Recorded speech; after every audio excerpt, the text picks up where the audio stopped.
Hi there, this is Liz from Augusta. I'm the facilitator of communication. Last week I was called the Beacon of Trust, my new name, and the Heart of Augusta. So we had something happen yesterday, and I thought that maybe I would share a little bit of it to maybe help someone else and another business owner. So many times we have challenges with employees that we try to work with them. And if it's a health issue, especially now with COVID, you don't want to second guess anyone who's not feeling well and make sure they were off and got the time they needed for quarantine or anything like that. But sometimes people have injuries, nagging injuries, stuff they had come into your company with, and you try to be sensitive to that because they're a person of high value, high character, and they're somebody that fits well with your team culture.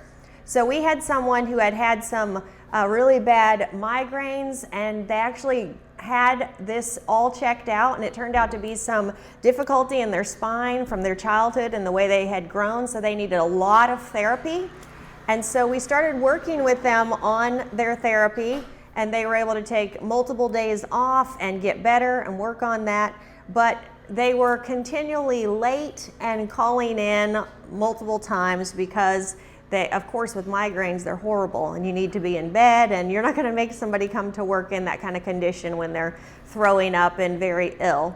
So this went on for a long period of time, and so once the person had had a lot of treatments and needed some treatments, we gave them some more time to get well, and then to come back and try to integrate back with the team, with their schedule and the different routes and jobs. But as you know, in our industry, you want to try to use every piece of equipment, every truck, and have everything out for the best efficiency and for the best revenue for the company.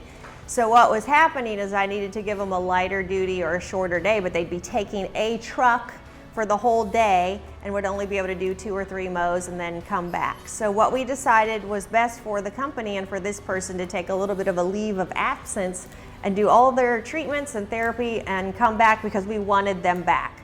So that's what we did, and then they got in touch with me, hey, I'm good to go, feel 100%, I can do a full day's route, and so awesome. The whole team welcomed them back, and we jumped back in, but we did let them know that, if there's multiple days off or lates, we would have to let you go again.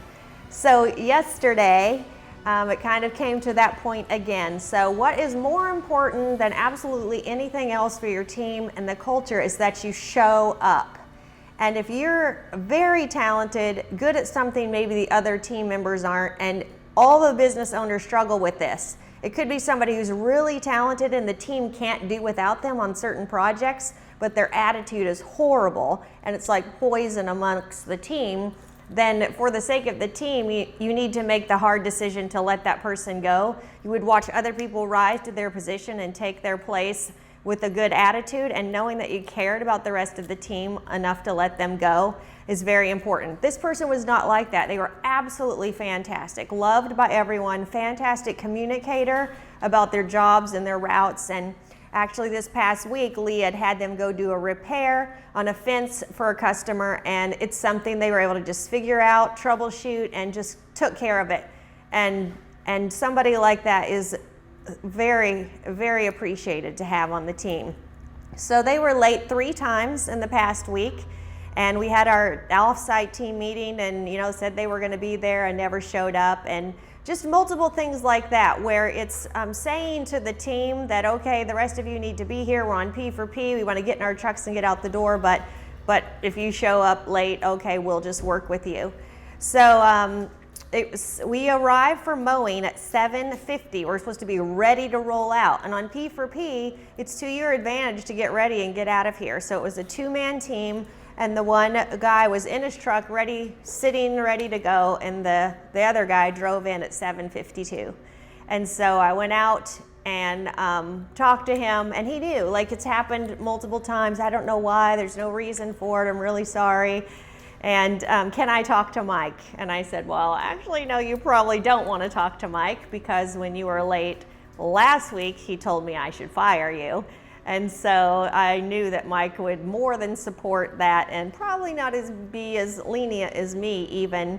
I told him, we love you a lot, we want you here, but it's like the least of things is to show up for your team and not have them sitting there waiting on you. And so I know it is very difficult to come to those decisions sometimes, to have to fire somebody who is so good, even when you're short on people, but you'll find that the culture of the other guys who look at that, the guy who is in the truck waiting to leave, waiting for him, speaks so highly to him that we valued him so much, and his coming to work early and being on time and ready to roll out. And I was completely supportive of this young man. I said, go get another job. I will even give you a reference, but I will tell them that you had a hard time getting to work on time. And I said, you spend the winter like figuring it out. It's a life decision that for the rest of your life will affect every job you do, and you're more than welcome to come back next spring. So even in that, with them leaving, it's on positive terms, but they know and they want to be here so bad. So I'm hoping that they do make the hard changes and do come back. But for the sake of the rest of the team and what it speaks to them, it's very important to do hard things, and you can still do it with love and concern and care, but always do what's best for the team. Let us know if you have any questions on this topic or concerns. We're always here for you. Have a wonderful day.